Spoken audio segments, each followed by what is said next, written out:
going to tell you the truth about the internet.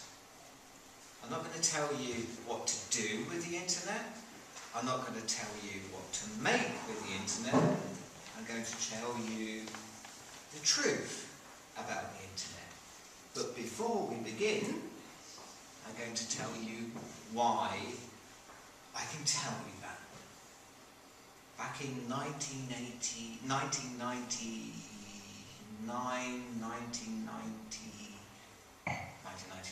2000, the first bubble burst of the internet. It was like the World Web War I of the internet. And I survived. So I'm like your grandfather that will annoy you about what it used to be like during the First Web War. And during the First Web War, companies like Boo.com burnt $135 million within 12 months. And then we all went into kind of like an apocalyptic coma. This nuclear winter where nothing happened at all. The new economy was dead. The internet was over. Everybody was waiting for a Messiah. And then, the Messiah came. In fact, lots of Messiahs came. The sky cleared up. It was a beautiful, beautiful moment when everybody realised that the internet was back again. It was fantastic. I'd kind of stopped with the internet because I thought it was a bunch of pants. And around 2006, I was doing some research because I was in sales and I was trying to work out who worked in that particular sector, and I found out that people in that sector were doing blogs. And the people I was trying to sell to were advertisers. And actually, they were all planners, and they were all writing their blogs and stuff. And it was fantastic. It was absolutely fantastic. So part one is about all that stuff I found. The children of the future. So when we look at this bright, sparkly new web, this new economy, this new web, what do we see? And is it any different to the old web from the first web war? Well, it's still awesome. In fact, it's a little bit more awesome than it was back then. We've got much more awesome, and we can even put it into charts and stuff. It's great. We can organise all of these logos, and we can do infographics from all of this stuff. It's awesome. In fact, all of this stuff has brought back the word awesome into fashion. It's fantastic. So that's kind of not changed, but it's become more awesome. It's awesome. What we see when we look at all of this stuff is there's still massive amount of money involved. But it's more money than back then. Boo.com burning $135 million in 12 months. It's nothing. Facebook is worth $50 billion. It's $50 billion worth of nothing for something that doesn't properly work, made by people that don't know how it works, who ride around their office on a fucking scooter. But it's still worth something. So that's kind of not changed, it's just got bigger.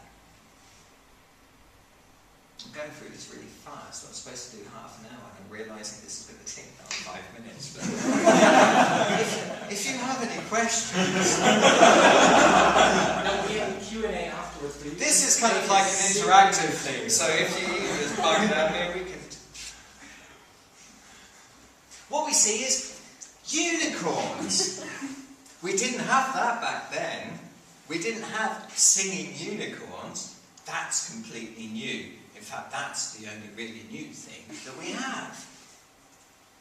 And what we see are mature businesses.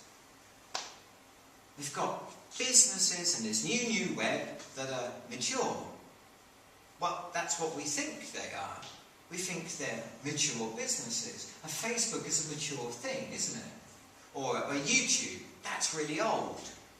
That's a mature business. It's worth something. Or Groupon, now there's a mature thing. Or Instagram. These are all really, really mature businesses, and we've got to think about them like grown-ups and adults, and we can earn money with them, and all this kind of stuff. And that's not what we really should be seeing. What we should be seeing is children. That's what we really should be seeing when we look at the new web. Because if you think about it, the oldest player in the pack that we have at the moment from the new web is an 8-year-old child. MySpace is 8 years old.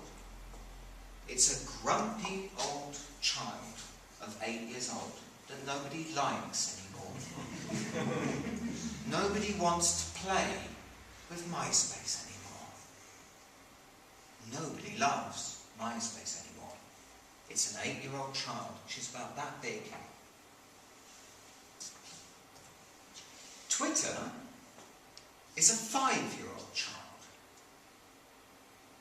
It's a 5-year-old child which is about that big and chatters all the time.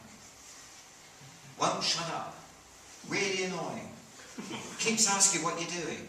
What's happening? What are you up to? That's Twitter.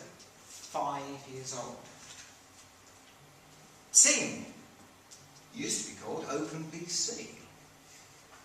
Sing is an 8-year-old German exchange pupil that nobody understands. And it's a little bit uncomfortable being in his presence. It's like an odd, kind of annoying child. That's Sing. Now, Facebook is a 7-year-old boy. He's obnoxious, rude. He's disrespectful to his elders. It's so difficult to do this in English. I really wish I could do this in German. Hello internet. Hello. He's disrespectful to his parents, to his elders, but he's ridiculously popular, and nobody knows why. Everybody wants to play with him, and nobody knows why. We're all it's like a magnet. We want to play with him, but nobody knows why. Groupon is 1 year old. It's like a cute child that everybody passes round. Wants to play with, whiffs a bit of poo, and somebody should really change his nappy, but he's very, very cute. Foursquare is 2 years old. She's a 2-year-old girl. And she knows exactly what she wants to be when she grows up, but she keeps changing her mind every single day. And she likes badges.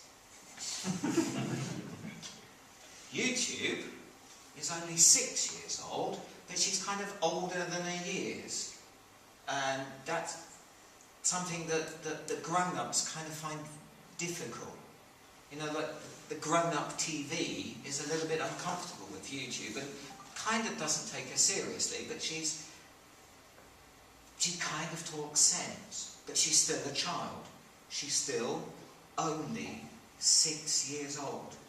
YouTube is only 6 years old. And Instagram is 6 months old. It's a 6-month-old baby. It doesn't know what it wants to be. It's just recognised what its dad looks like.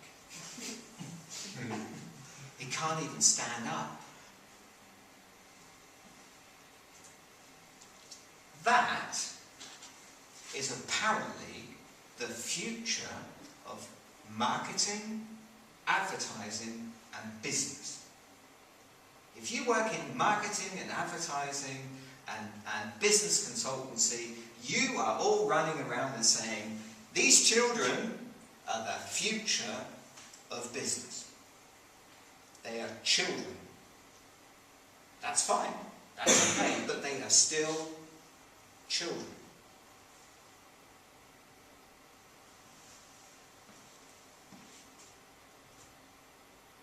So that means that we're the parents.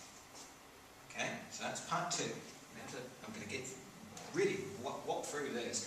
Part 2 is we are the parents of the future. So if they're the children, we're the parents. We're the ones running around saying to clients like, yeah, do a bit of YouTube. Let's do a flash mob. Okay, we'll do a flash mob. We'll do a flash mob with YouTube. Or I'm sure there's something we could do with what's going on. The 2-year-old girl that's like that. Or Instagram. We could do something with Instagram. It's like a 6-month-old baby boy. We could do something with Instagram. That's brilliant. Instagram is brilliant. Everybody loves Instagram. Millions of people downloaded Instagram. They downloaded a 6-month-old baby. Millions of them. So we can build a whole business and all of this kind of stuff. This is what we do every single day. If you're at your client and you're selling that kind of shit, you're selling a 6-month-old baby. You are the parent of that person. That's great. Okay. So let's imagine that we're the parents of those people. Let's imagine that's our responsibility. If we're parents, we have a responsibility. So I thought it would be a splendid idea, because parents, it's difficult how many people here have kids? Oh, for fuck's sake, people, come on! They're children. Jesus, I've got 2. Yeah, 3 kids. Okay. So when you have a kid, I'm just going to tell you guys can have a look at that. Now I'll tell the kids about what it's like to have kids. When you finally get round to settling down and falling in love and having kids, you'll buy loads of books. And if you don't buy loads of books about having kids, somebody else will buy books about having kids. So that's too simple. I went straight up to the UN and found out what they have in their Convention of Rights for Children. So let's assume, we're still assuming that Facebook is a child of 7 years old, and YouTube is 6 years old, and Instagram is a 6-month-old baby.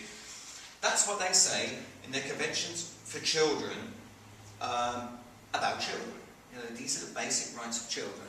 Recognising that the child, for the full and harmonious development of his and her personality, remember those briefings you get, we are strong, we are mind, we are whatever, the briefings, should grow up in a family environment in an atmosphere of happiness, love and understanding. Which is grand and lovely. And I thought, well, hang on a minute, I used to live in the southwest of England, and I studied at a place called Dartington College of Art, something called Art and Social Context. And right next door was a Steiner school.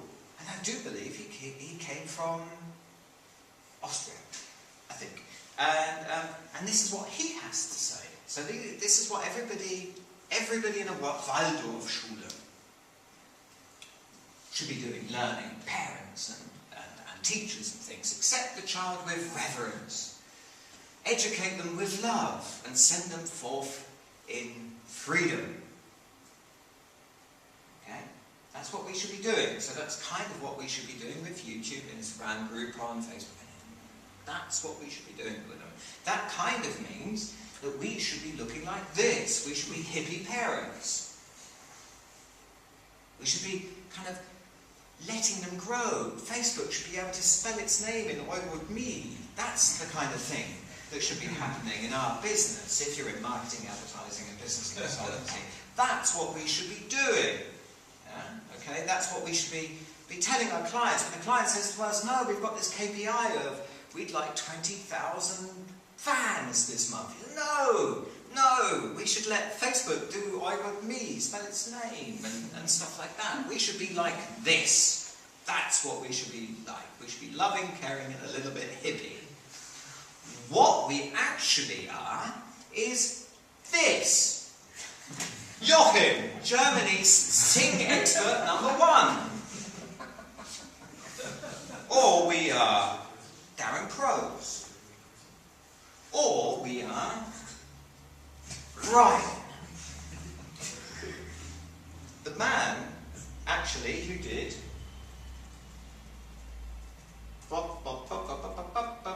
that. Inspired by Brian Solis. He's the man who took all those beautiful logos and organised them into a wonderful chart that you've seen at every single conference about social media that you have ever been to.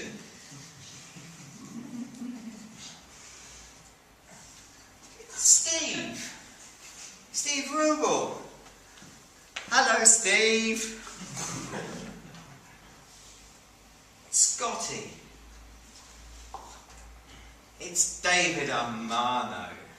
And people that know me and followed me on Twitter, we have a special relationship. Me and David, it's almost kind of, I don't know, it's a bit gay, but it's okay.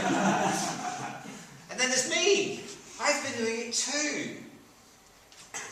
Even MC Hammer says he does it. Even MC Hammer says he knows about the internet and social media and how it all works and fits together and all that kind of stuff. He's a parent. He's the parent of the 6-year-old Instagram, the 1-year-old Groupon, and the 7-year-old Facebook, and the poor old 8-year-old MySpace that nobody wants to talk to anymore. Even MC Hammer has had a go. And then we've got the Toad. The evil Toad. It's Martin. It's Sir Martin. Sorry, I'm sorry. I know. Sir Martin. Sir Martin. I said no. It's the evil Toad or Sir Martin. That's fine. It's good, isn't it? It's even the Toad, and with all his networks, wants to tell us what to do with this stuff. And if anybody in this whole wide world is not a hippie, then it's Sir Martin Sorrell.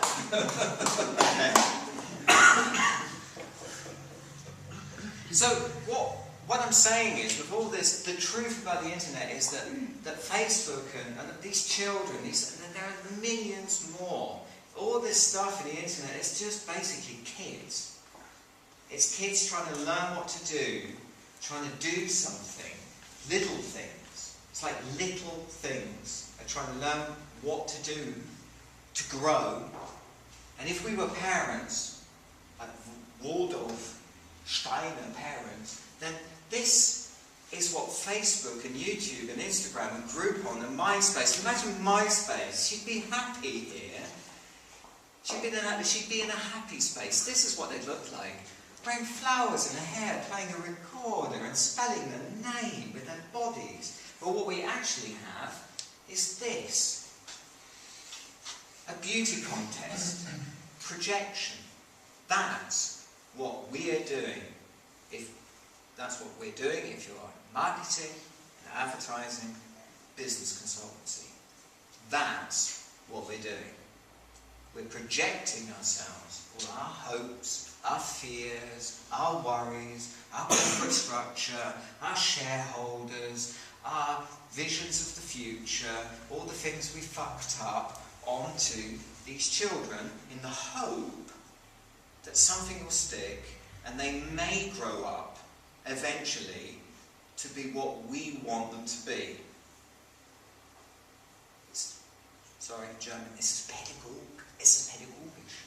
Wir machen grobe pädagogische Fehler mit Facebook, YouTube und Instagram. We're dressing them up to be little adults, and they're not. What the fuck are we doing?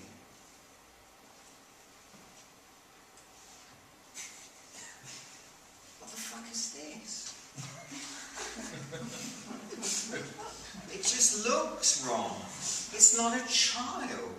We know it's a child, but it kind of looks wrong. And that's everything we're doing with the internet. And I'm not talking about social media. I'm not talking about social web. It's all the web. It's all internet. Don't listen to social media experts and their nonsense. It's just the internet. We try and make stuff like this. Why are we trying to make stuff like this? Because it's obnoxious. It's like the son from Art Guy Funkle, who runs around kind of like telling everybody how fantastic he is. He's not. He's a tit. Look at him, for goodness sake. And that's what we're doing. That's what we're doing online. That's how you're making your online campaigns. That's what you're selling to your clients. It's obnoxious, it's horrible, and nobody wants to be with it. One of the things that most social media experts will sell you is that social media is like a dinner party. You wouldn't shout at a dinner party, would you? Yes, you fucking would. But you wouldn't do it like this. That's what we're doing, people. That's what we're doing. Anybody that's selling any kind of marketing communication online today is doing that and that. That's the truth about the internet. At some point, it's going to crash again. If we carry on treating our children, Facebook, YouTube, blah, blah, if we carry on treating our children like this, that's going to happen. The little cute 6-year-old, what's his name, Macaulay Culkin in Home Alone. Remember how cute he was? Jesus, he was cute. He was cute and funny and talented and had a future. But look what happened to the poor bugger. We, as a culture, and his agents and probably his parents and everything, projected everything onto the poor little bugger, and then he just completely crashed. And it took him years to kind of like drag himself back up again. He went through his nuclear winter. Part 3, I'm nearly finished now. Does anybody recognise where the film I'm taking these screenshots from for the chapters? Yes. What is it? Omen. The Omen. The Omen. Children of the Watch. This is one of the final scenes from the final film of Children of the Omen. Omen? You know the film? Do we all know the film Omen? Where Damien is kind of asking questions of all of these people follow Damien is the devil. These people follow the Damien, and Damien asks them questions. And these are children of the Watch. And do you understand? And yes. And children of the Watch. This is us. This is this bit here. We're the children of the Watch. We're not only the parents, we're children of the Watch. They're kind of little devil worshippers, us marketeers. See, our present, this is the only thing I've put into the presentation which is tweetable. Okay. It worked. And there's no Twitter wall, so it doesn't really fucking matter. And our present, and I'm kind of glad, because it would be like, what the fuck is he talking about? Our present perverts their future. Our present perverts their future. All of this is happening because we are, especially people my age, so that's all those social media expert gurus and stuff, are of a particular age. Our present is not what we thought it was going to be, because the present that we're all experiencing now is my future from when I was a small boy. When I was a small boy, I thought I was going to get this. I thought, when I was born in 1971, next month I'm going to be 40, it's very, very difficult, let's not talk about it. I thought there were going to be moon bases, and people were going to fly around in flying cars, and things like this would happen. You know, scenes from 2001, clean rooms, extremely well-cut suits, and excellent typography. That was my vision of the future. I used to have, as a small boy in my bedroom, a poster it was a calendar, it was a poster calendar, and it was like an astronaut, and it was on Mars and stuff. This is not a lie, this is really true. This is so true, it hurts me so much. And it was like, it was on one half of the calendar, it was, I think it was like 1979, and on the other half of the calendar was a calendar from 2000. And it was like, that was my future, that was going to be, that when 2000, I was around about 30 when 2000 came, and I had a massive, massive nervous breakdown because it just didn't happen. It just didn't happen. This was my vision of the future. That was what was going to happen now, right now, right now. And what did we get? We got that.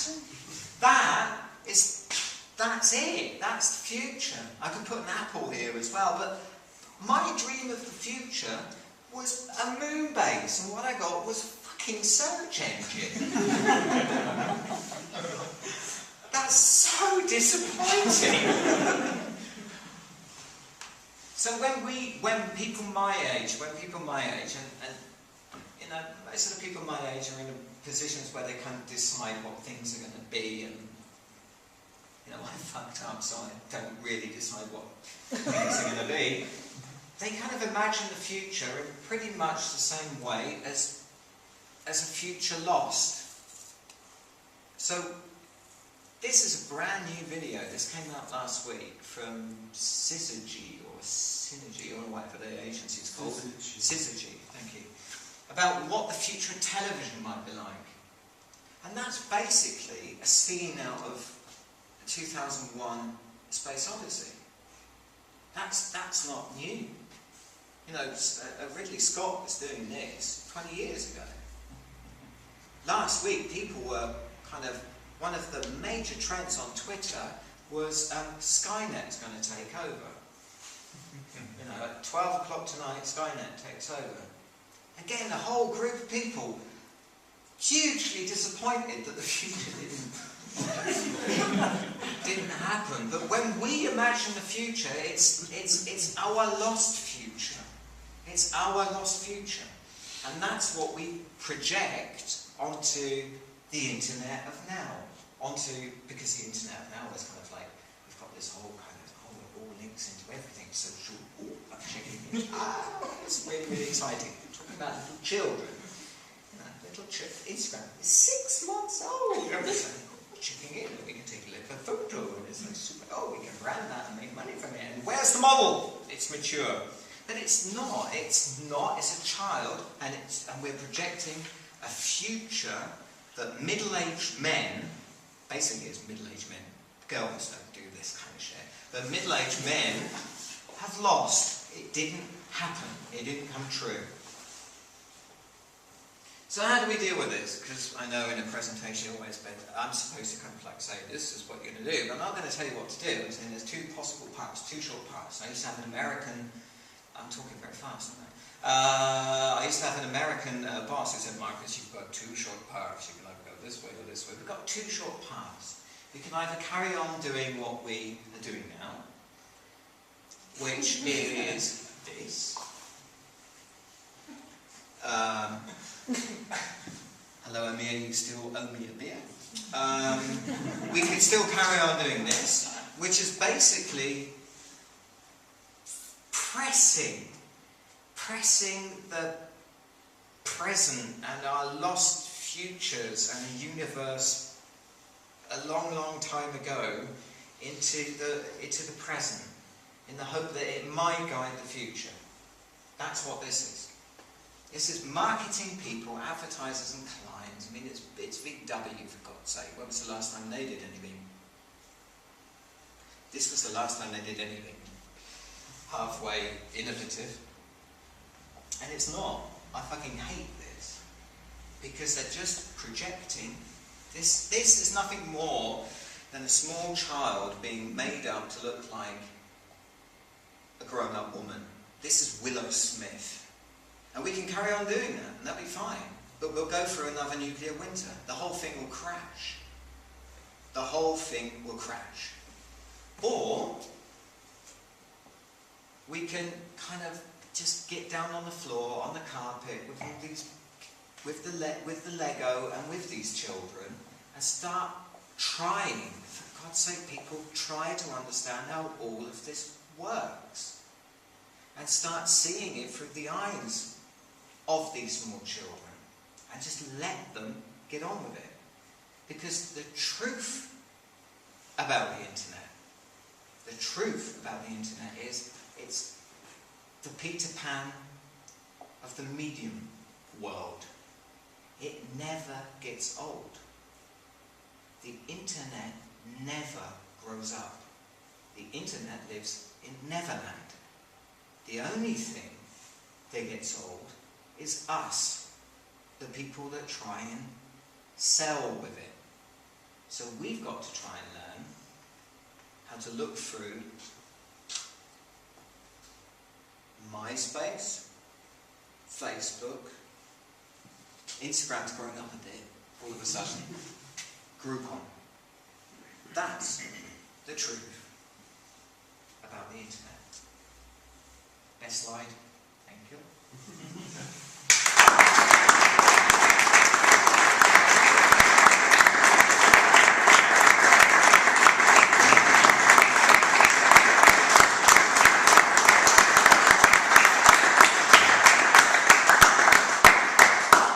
I hope none of that made any sense.